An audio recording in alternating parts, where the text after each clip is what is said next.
क्या आप जानते हैं, साल में सिर्फ एक ही ऐसी रात आती है जब पूरी दुनिया सो जाती है, लेकिन खुद भगवान शिव जागते हैं। और उस रात जो इंसान सच्चे मन से शिव को याद कर लेता है, उसका जीवन हमेशा के लिए बदल सकता है।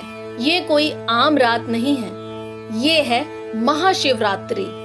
अंधकार में छुपी रोशनी की रात, आत्मा के जागने की रात। महाशिवरात्रि का अर्थ केवल एक त्योहार नहीं है, ये वो रात है जब इंसान अपने अंदर झांकने की कोशिश करता है, जब वो अपने डर, अपने घमंड, अपनी गलतियों और अपनी कमजोरियों से लड़ता है।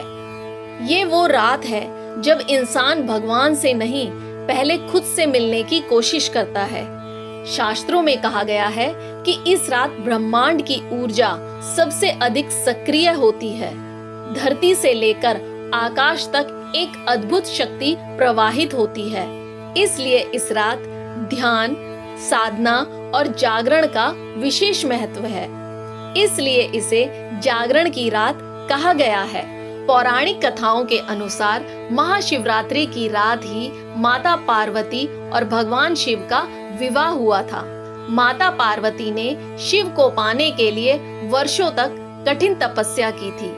उन्होंने राजमहल का सुख छोड़ा, जंगलों में रहकर साधना की, भूख, प्यास, ठंड और गर्मी सब कुछ सहन किया। लोग उनका मजाक उड़ाते थे। लोग कहते थे कि ये सब व्यर्थ है, लेकिन पार्वती जी डिगी नहीं। उन्होंने यह साबित कर दिया कि सच्चा प्रेम और सच्ची श्रद्धा कभी हारती नहीं। आखिरकार शिव प्रसन्न हुए। उन्होंने पार्वती को अपनी अर्धांगिनी बनाया और यही कारण है कि महाशिवरात्रि प्रेम, त्याग और विश्वास का प्रतीक बन गई। एक और प्रसिद्ध कथा समुद्र मंथन की है। जब देवता और असुर अमृत के लिए समुद्र मंथन कर रहे थे, तब सबसे पहले हलाहल नाम का विष निकला। वो इतना जहरीला था कि पूरी सृष्टि नष्ट हो सकती थी। देवता डर गए, असुर भाग गए।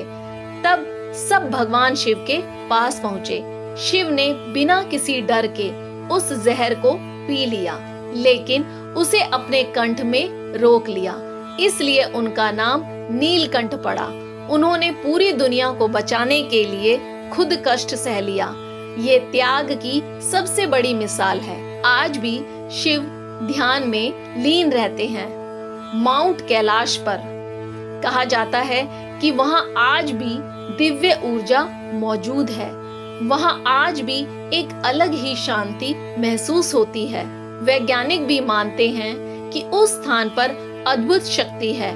महाशिवरात्रि की रात शिव की साधना और समाधि सबसे गहरी होती है। इसलिए जो व्यक्ति इस रात ध्यान करता है, मंत्र जाप करता है और अपने मन को शांत रखता है, उसे विशेष आध्यात्मिक लाभ मिलता है। इस रात की ऊर्जा ऊपर की ओर प्रवाहित होती है।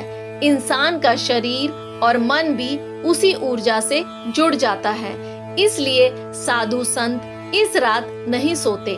इसलिए लाखों भक्त पूरी रात जागते हैं। ये शरीर को नहीं, आत्मा को जगाने की रात है। शिव पर चढ़ाया जाने वाला हर पदार्थ भी एक प्रतीक है। बेलपत्र 3 गुणों का प्रतीक है, दूध शुद्धता का प्रतीक है, जल जीवन का प्रतीक है, फूल भक्ति का प्रतीक है। इन सब का मतलब सिर्फ पूजा नहीं, बल्कि अपने अंदर की बुराइयों को छोड़ना है। लोग सोचते हैं कि व्रत का मतलब भूखा रहना है, लेकिन असली व्रत है मन को नियंत्रित करना, गुस्से से बचना, गलत सोच से दूर रहना, बुरी आदतों को छोड़ना। शिव को दिखावा नहीं चाहिए, उन्हें महंगे फूल नहीं चाहिए, उन्हें सोने चांदी के बर्तन नहीं चाहिए, उन्हें सिर्फ सच्चा मन चाहिए। आज के समय में इंसान बहुत परेशान है, तनाव है, डर है, अकेलापन है, भाग दौड़ है, शांति कम होती जा रही है। ऐसे समय में शिव हमें सिखाते हैं कि सादा जीवन ही सबसे बड़ा सुख है।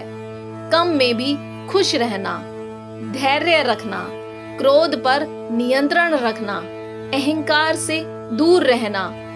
शिव खुद शमशान में रहते हैं, भस्म लगाते हैं, साधारण जीवन जीते हैं, फिर भी सबसे महान हैं। यही उनका संदेश है। शिव को महाकाल कहा जाता है। वे समय और मृत्यु दोनों के स्वामी हैं। जो सच्चे मन से शिव को मानता है वह मृत्यु से नहीं डरता, क्योंकि उसे विश्वास होता है कि शिव उसके साथ हैं। महाशिवरात्रि हमें यही सिखाती है कि जीवन क्षणभंगुर है, आज है कल नहीं। इसलिए हर पल को अच्छा बनाओ, हर पल में भक्ति और प्रेम भरो। अगर आज की रात आपने सच्चे मन से शिव को याद किया, अगर आपने अपने अंदर की नकारात्मकता छोड़ी, अगर आपने अपने मन को शांत किया, तो समझ लेना आपकी जिंदगी धीरे धीरे बदलने लगेगी। महाशिवरात्रि सिर्फ एक पर्व नहीं है, ये आत्मा की यात्रा है। ये शिव से मिलने की रात है, ये खुद को पहचानने की रात है। दोस्तों, ऐसी ही रहस्यमयी, पौराणिक और सच्ची कहानियों के लिए हमारे चैनल ज्ञान ज्योति से जुड़े रहिए, क्योंकि यहाँ आपको सिर्फ कहानियां नहीं, जीवन बदलने वाली सच्चाई मिलती है। अगर आपको हमारी ये कहानी पसंद आई हो तो कमेंट में जरूर लिखें। हर हर महादेव।